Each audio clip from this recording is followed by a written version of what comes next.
इस विडंबना की बात करते हैं। विडंबना का स्वरूप क्या है? उत्तर, लेखक के अनुसार आधुनिक युग में भी जातिवाद के पोषकों की कमी नहीं होना सबसे बड़ी विडंबना है। स्वरूप, इसका स्वरूप ये है कि लोग जाति प्रथा को श्रम विभाजन, डिवीजन ऑफ लेबर, का ही दूसरा रूप मानते हैं और इसे सही ठहराते हैं, जबकि यह वास्तव में श्रमिकों का अस्वाभाविक विभाजन करती है। प्रश्न 2, जातिवाद के पोषक उसके पक्ष में क्या तर्क देते हैं? उत्तर, जातिवाद के समर्थकों, पोषकों का तर्क है कि आधुनिक सभ्य समाज कार्य कुशलता, एफिशिएंसी के लिए श्रम विभाजन को आवश्यक मानता है। चूंकि जाति प्रथा भी श्रम विभाजन का ही दूसरा रूप है, इसलिए इसमें कोई बुराई या दोष नहीं है। प्रश्न 3, जातिवाद के पक्ष में दिए गए तर्कों पर लेखक की प्रमुख आपत्तियां क्या हैं? उत्तर, लेखक की प्रमुख आपत्तियां निम्नलिखित हैं। जाति प्रथा केवल श्रम का विभाजन नहीं करती, बल्कि श्रमिकों का भी एक दूसरे से ऊंच नीच के आधार पर विभाजन, डिवीजन ऑफ लेबरर्स, कर देती है। यह विभाजन जन्म के आधार पर थोपा जाता है, जो विश्व के किसी भी अन्य सभ्य समाज में नहीं पाया जाता।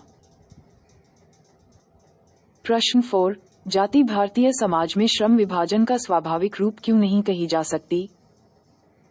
उत्तर, भारतीय समाज में जाति प्रथा श्रम विभाजन का स्वाभाविक रूप नहीं है, क्योंकि यह मनुष्य की रुचि, क्षमता और उसकी निजी योग्यता पर आधारित नहीं होती।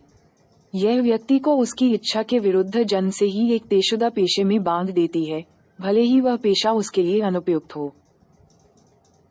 प्रश्न 5, जाति प्रथा भारत में बेरोजगारी का एक प्रमुख और प्रत्यक्ष कारण कैसे बनी हुई है? उत्तर, जाति प्रथा मनुष्य को जीवन भर के लिए एक ही पेशे से बांध देती है। आधुनिक युग में उद्योगों की तकनीक में निरंतर बदलाव आते हैं। यदि किसी व्यक्ति का पैतृक पेशा अलाभकारी हो जाए या भुखमरी की स्थिति आ जाए, तो भी जाति प्रथा उसे अपना पेशा बदलने की अनुमति नहीं देती। पेशा न बदल पाने के कारण लोग भूखे मरने लगते हैं, जिससे ये बेरोजगारी का प्रत्यक्ष कारण बनती है। प्रश्न 6, लेखक आज के उद्योगों में गरीबी और उत्पीड़न से भी बड़ी समस्या किसे मानते हैं और क्यों? उत्तर, लेखक गरीबी और उत्पीड़न से भी बड़ी समस्या निर्धारित कार्य को अरुचि और विविष्टाविश करना मानते हैं। कारण, जब मनुष्य किसी कार्य को बिना अपनी इच्छा या रुचि के केवल मजबूरी में करता है, तो उसका दिल और दिमाग काम में नहीं लगता।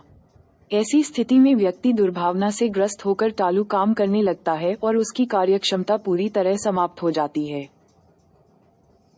प्रश्न 7, लेखक ने पाठ में किन प्रमुख पहलुओं से जाति प्रथा को एक हानिकारक प्रथा के रूप में दिखाया है? उत्तर, लेखक ने निम्नलिखित पहलुओं के माध्यम से इसे हानिकारक सिद्ध किया है। आर्थिक पहलू, यह व्यक्ति को उसकी रुचि के विपरीत पेशे में बांधकर आर्थिक रूप से कमजोर बनाती है। सामाजिक पहलू, ये समाज में ऊंच नीच का भेदभाव और छुआछूत पैदा करती है। मानसिक पहलू, यह मनुष्य की व्यक्तिगत स्वाधीनता, आत्मसम्मान और रचनात्मकता को पूरी तरह नष्ट कर देती है। प्रश्न 8, सच्चे लोकतंत्र की स्थापना के लिए लेखक ने किन विशेषताओं को आवश्यक माना है?